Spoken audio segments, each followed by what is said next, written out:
వ్యాసుడే కులమందు వాసిగా జన్మించే, విదురుడే కులమందు వృద్ధి పొందే, కర్ణుడే కులమందు ఘనముగా వర్ధిల్లే, ఆ వశిష్ఠుండెందు నవతరించే, ఇంపుగా వాల్మీకి ఏ కులంబున పుట్టే, గుహుడను పుణ్యుడే కులమువాడు, శ్రీసుకుడెక్కడ చెలగి జన్మించెను, శబరి ఏ కులమందు జన్మముందే, ఏ కులంబున వీరందరిచ్చినారు, మీ కృపాపాత్రులకు జాతి నీతులేలా,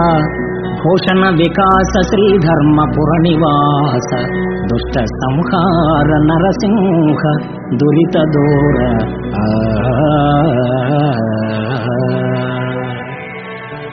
ఓ విశిష్ట విశ్వచరిత, ఆనందభరిత వశిష్ఠుడు